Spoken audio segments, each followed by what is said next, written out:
ये एडवोकेट अब्दुल मतीन साहब की। एडवोकेट अब्दुल मतीन साहब टिकटॉक पे और यूट्यूब पे ज़्यादा एक्टिव रहते हैं और मैं उनको सख्त नापसंद करता था, और उसकी वजह सिर्फ़ और सिर्फ ये थी कि वो एंटी पुलिस थे। लेकिन एंटी पुलिस होने के बावजूद 8 फरवरी 2025 को एडवोकेट अब्दुल मतीन साहब ने एक वीडियो पोस्ट की,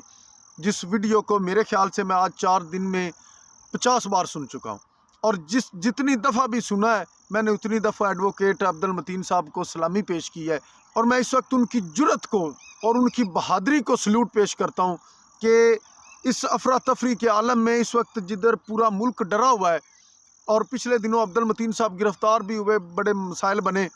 लेकिन इतना कुछ होने के बावजूद भी जो उन्होंने हिम्मत दिखाई है, खुदा की कसम मज़ा आ गया है। मैं इधर स्क्रीनशॉट साथ चलेगा और आप भी वो वीडियो सुने। उस वीडियो 7 मिनट की वो वीडियो, और एडवोकेट अब्दुल मतीन साहब ने पाकिस्तान बनने से लेकर अब तक जो इस वक्त हालात हो चुके हैं मुल्क पाकिस्तान के, उसके ज़िम्मेदारान को इतनी खूबसूरती के साथ एक्सपोज किया है कि सलाम पेश करने को दिल करता है। एडवोकेट अब्दुल मतीन साहब ने पाकिस्तान के बनने से लेकर अब तक जितने इलेक्शन हुए, जितनी फ़ौजी हुकूमतें बनी, और इस सब के ज़िम्मेदार जो है, जितनी हुकूमतें टूटी उसमें फ़ौज का क्या किरदार रहा, फ़ौजी जर्नैलों का क्या किरदार रहा, उस सब को उन्होंने, मैं कह रहा हूँ कि 7 मिनट की उस वीडियो में ना उन्होंने पूरे मुल्क पाकिस्तान की जो हालत है ना वो उन्होंने बयान कर दी है। पाकिस्तान के बने 78 सालों में से 33 साल सिर्फ और सिर्फ फौजी हुकूमत रही और बाकी 45 सालों में भी फौजी जर्नैलों का हुकूमत गिराने में या हुकूमत बनाने में बहुत अहम किरदार रहा है। उसमें उन्होंने नॉन कमीशनड ऑफिसर और कमीशनड ऑफिसर, फ़ौज के अंदर जो हालात चल रहे हैं, जो सिपाही रैंक के या हवालदार रैंक के, जो सूबेदार रैंक के जो अफसर हैं या मुलाजिम हैं, उनकी क्या हालत है, और नौकरी के बाद उनकी क्या हालत है। इतना बजट मिलने के बावजूद आर्मी के जवान जो हैं वो बाद में बैंकों में गार्ड की या किसी कंपनी में गार्ड लगने की नौबत क्यों आ जाती है।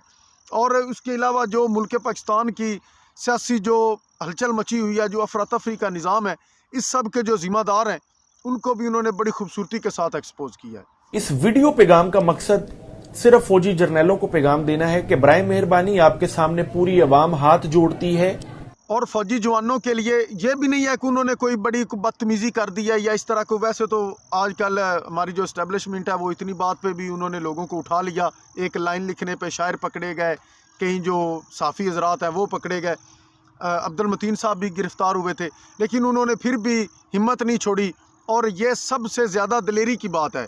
कि जब पूरा मुल्क डरा हुआ है और अब्दुल मतीन साहब ने ये हिम्मत की है कि उस दिन, जिस दिन फिर दोबारा हुकूमतें डरी हुई थी, इदारे डरे हुए थे, जगह जगह पे, चौकों में, हर गली पे, हर चौराहे पे पुलिस खड़ी की हुई थी कि अवाम ना निकल आए, लोग ना निकल आए। पीटीआई के कारकुनों को फिर दोबारा गिरफ़्तार किया गया और जो कुछ हुआ वो सब के सामने था। इतने मामलात होने के बावजूद भी अब्दुल मतीन साहब का ये वीडियो पोस्ट करना और इतनी खूबसूरती के साथ, इतनी दिलेरी और हिम्मत के साथ जो है ना ज़िम्मेदारान को एक्सपोज करना, ये बड़ी जुर्रत की और बड़ी ही दिलेरी की बात है। खुदा की कसम, जंग में जाकर लड़ने से भी ज़्यादा ताकतवर ये कलम है जो इस तरह की चीज़ें लिखे, या वो ज़ुबान है जो इस तरह से बोल सके। आप मैदान में नहीं जा रहे, आप बाहर खड़े हैं, लेकिन आप चुप बैठे हैं, आपको शर्म आनी चाहिए।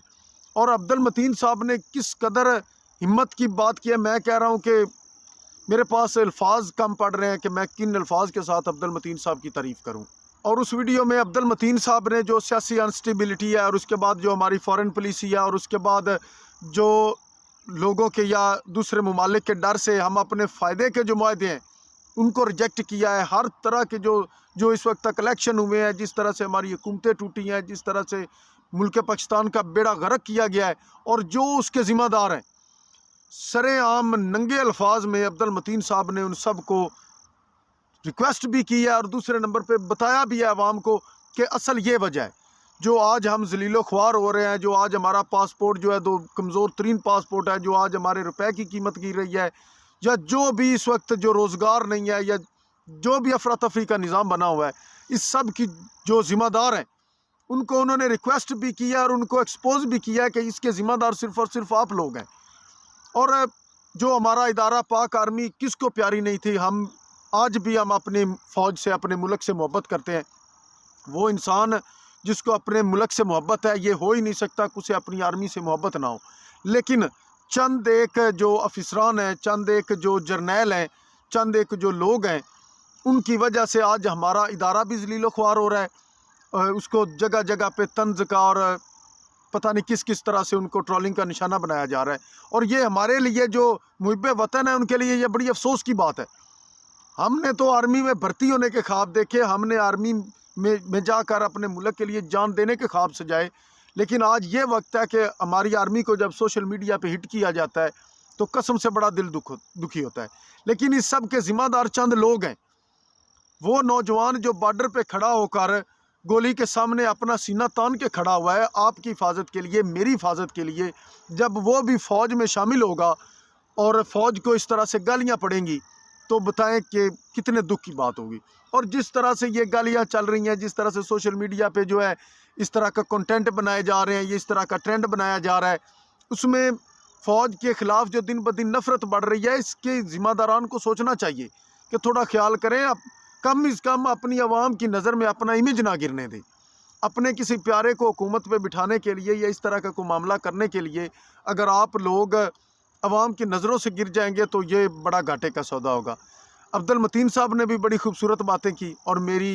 रिक्वेस्ट है आप लोगों से भी, आप ज़रूर जाकर उनकी वीडियो सुने, खुदा की कसम। और अगर किसी ज़िम्मेदार बंदे तक भी मेरी वीडियो जाए तो वो भी ये वीडियो उसकी ज़रूर सुने और उनकी जो रिक्वेस्ट है या जो उन्होंने बातें की है या जो मशवरा दिया है, जो हिकमत अमली उन्होंने दिया है, उस पर थोड़ा सा गौर करें। हमारी अब्दुल मतीन साहब की या मेरी कोई भी बात बुरी लगी हो तो उसके लिए माजरत। पाकिस्तान जिंदाबाद, पाक फ़ौज पाइंदाबाद। अपने भाई को इजाज़त दीजिए। अल्लाह हाफिज़।